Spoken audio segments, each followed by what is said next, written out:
Namo Sang Hyang Adibudaya, Namo Buddhaya. Dimanapun Anda semua berada, semoga selalu dalam kondisi sehat dan bahagia. Dan sudah sepatutnya, sepantasnya kita selalu bersyukur karena sampai saat ini kita selalu dalam kondisi yang sehat. Ini merupakan kenikmatan dari buah karma baik masa lampau, dan wujud syukur itu sebenarnya mari kita bersama untuk melakukan karma baik lagi, selalu menanam karma baik lagi, melakukan segala aktivitas didasari oleh kebaikan, didasari oleh cahaya terang dalam diri kita, layaknya seperti malam hari ini. Ini kebetulan malam di bulan purnama, jadi tadi saya melihat di luar rumah, ternyata cahaya bulan itu menerangi dan begitu indahnya. Saya berharap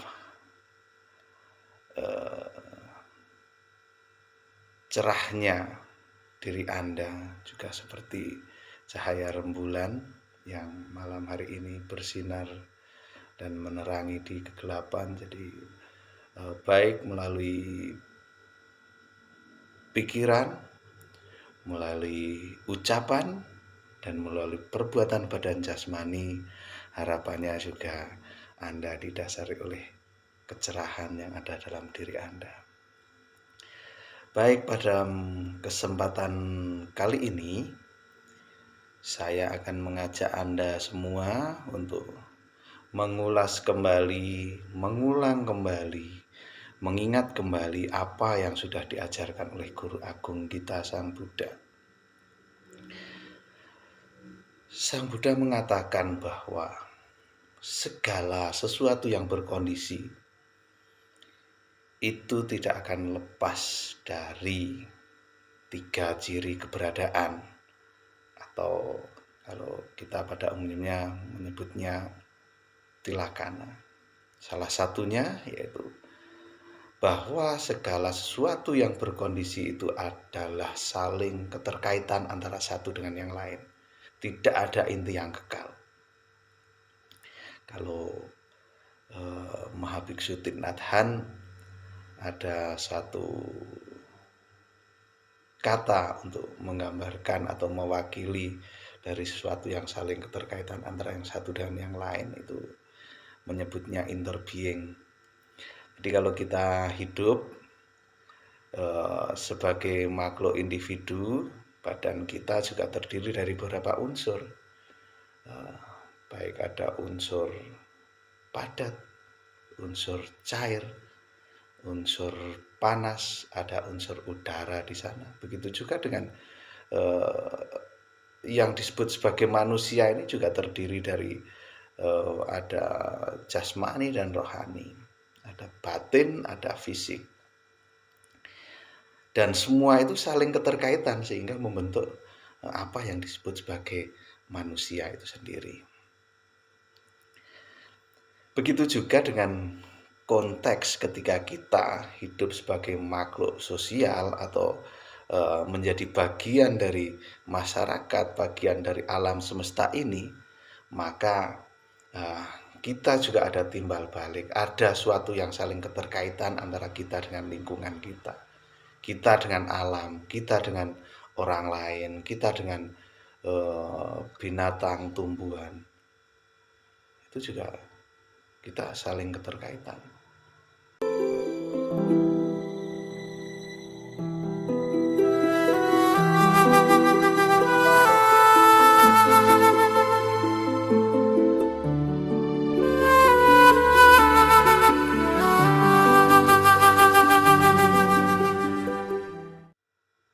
Coba kita lihat Yang paling sederhana saja, ketika kita bernafas, itu tidak mungkin kita tubuh ini mengolah karbon dioksida menjadi oksigen yang bisa kita hirup untuk bernapas. Tidak seperti itu. Tetapi ada tumbuhan yang memproses sehingga kita dapat hidup, merasakan kesegaran dalam tubuh kita. Itu karena ada oksigen yang kita hirup. Itu yang paling sederhana. Ketika Anda makan, sampai terwujudnya satu butir nasi, itu juga tidak lepas dari peran dari orang lain, dari tumbuh-tumbuhan juga, dari binatang juga. Misalnya ini yang masak siapa tadi, terus yang beli beras ini siapa, yang jual siapa, yang menanam benih padi ini siapa, yang memupuk, yang menjual pupuk, yang membuat pupuk. Ketika orang membajak di sawah juga menggunakan bantuan, misalnya ada sapi ataupun kerbau, atau yang menggunakan traktor juga menggunakan traktor, tapi itu tidak mungkin lepas. Jadi saling keterkaitan. Kalau kita menyadari hal itu, maka sudah merupakan kebutuhan kita untuk berkontribusi positif juga untuk lingkungan kita, untuk alam, untuk orang lain. Karena saling keterkaitan seperti ini bukan hanya dirasakan oleh kita, tetapi Guru Agung kita Sang Buddha juga tidak lepas dari hal ini. Misalnya kita lihat secara historis perjalanan dari Pangeran Siddhartha meninggalkan kehidupan duniawi, terus bertapa menjadi petapa Gotama, akhirnya mencapai Buddha. Itu juga tidak lepas dari kontribusi orang lain atau makhluk lain. Ketika melihat empat peristiwa penting, itu juga keliling kota, keluar istana itu juga didampingi Cana sebagai kusirnya itu yang mengantar. Tidak pergi dengan sendirinya atau seorang diri. Begitu juga ketika meninggalkan istana sampai pada di tepi Sungai Anoma, ada peristiwa Mahabhiniskrama di sana.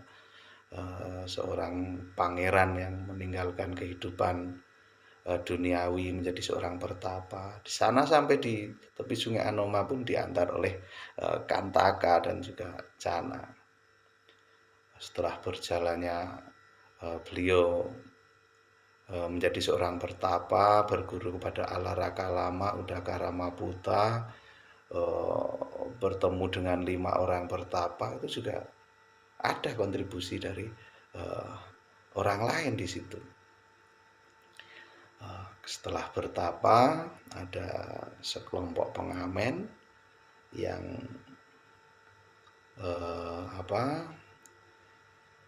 salah satu syairnya yang menggetarkan dari diri seorang pertapa Gotama, yaitu kalau dalam beberapa terjemahan dikatakan bahwa seperti diibaratkan senar gitar atau senar alat musik, mungkin sejenis gitar pada saat itu. Ketika dikencangkan maka akan putus, ketika dikendorkan maka tidak akan memunculkan suara yang indah.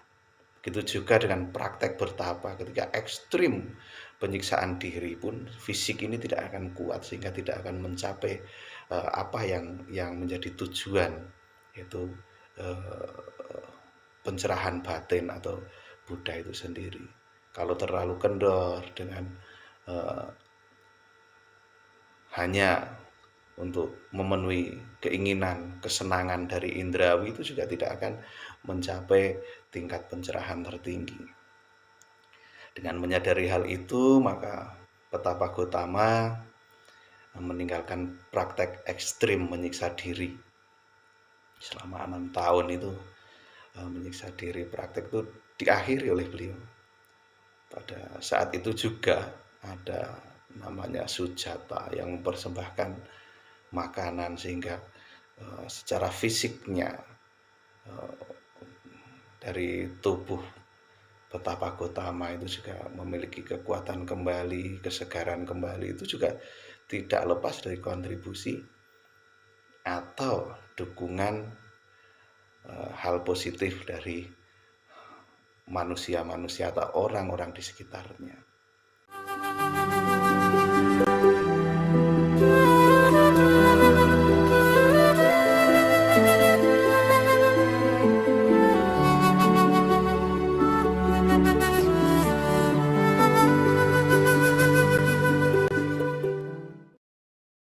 Jadi apalagi dengan kita yang sekarang ini tidak mungkin lepas juga dari ada bantuan dari orang lain atau makhluk lain seperti yang saya sampaikan di depan tadi.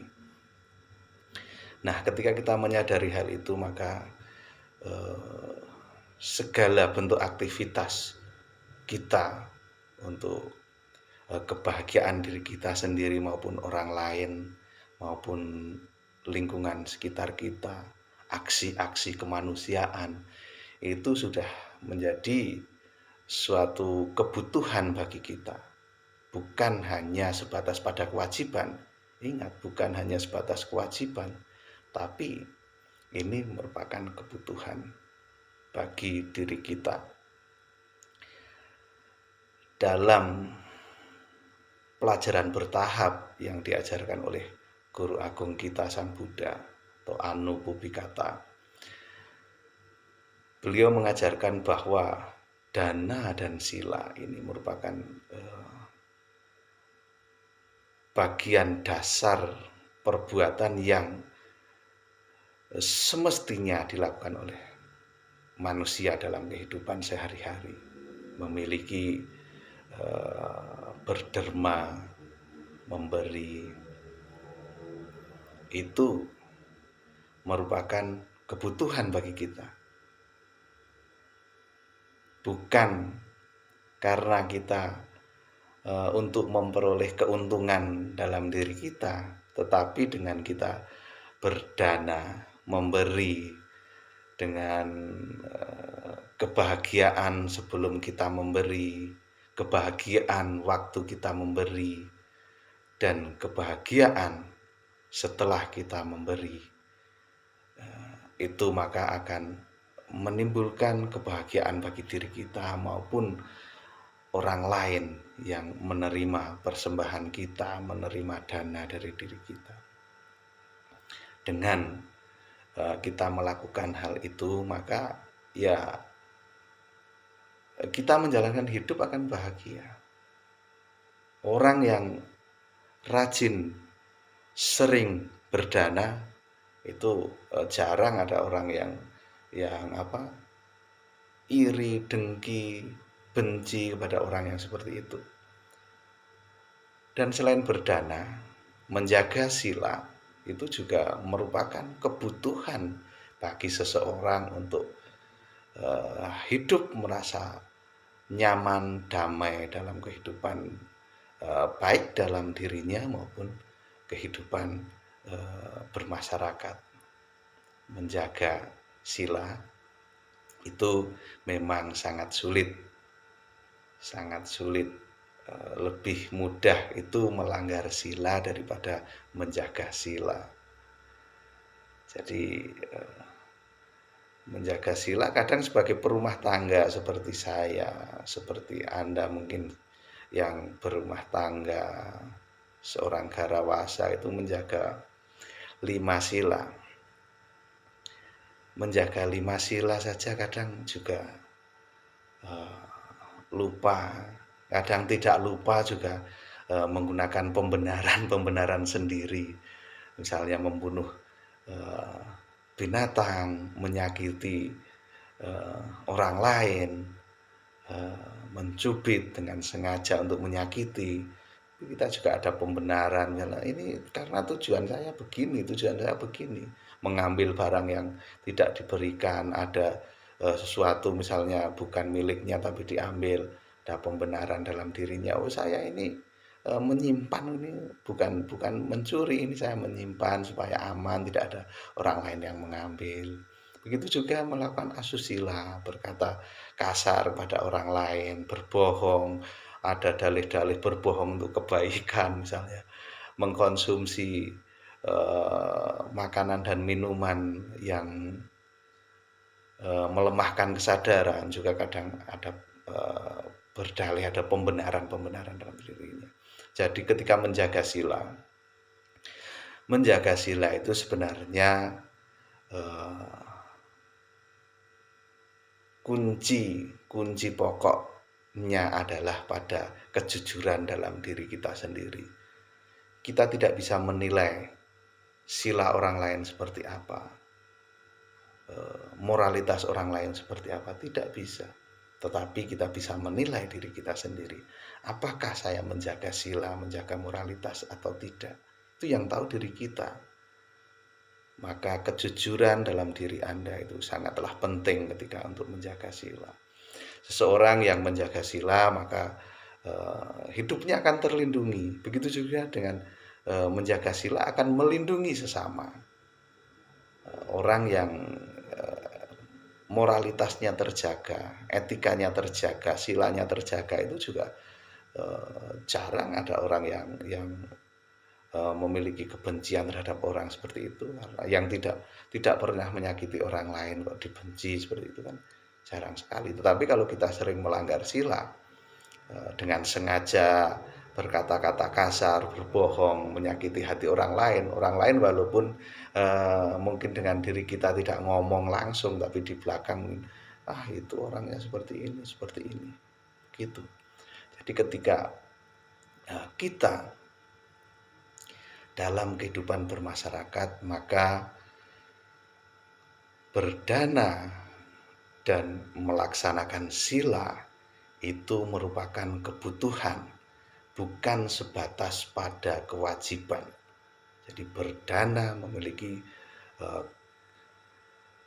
keikhlasan dan menjaga moralitas itu adalah kebutuhan bagi diri kita untuk hidup di lingkungan di mana lingkungan kita tidak mungkin hidup sendiri, tidak mungkin dapat apa-apa dengan sendirinya, maka menjaga sila dan berdana ini merupakan kebutuhan. Maka di momen ini saya mengajak Anda semua dimanapun berada, mari kita selalu melatih diri kita untuk berdana dan juga menjaga sila dalam diri kita masing-masing. Semoga apa yang saya sampaikan bermanfaat bagi Anda semua. Semoga semua makhluk hidup berbahagia, rahayu sagung dumadi, sabe sata bawantu sugitata, sadu, sadu, sadu. Namo Sang Hyang Adi Budaya, Namo Buddhaya.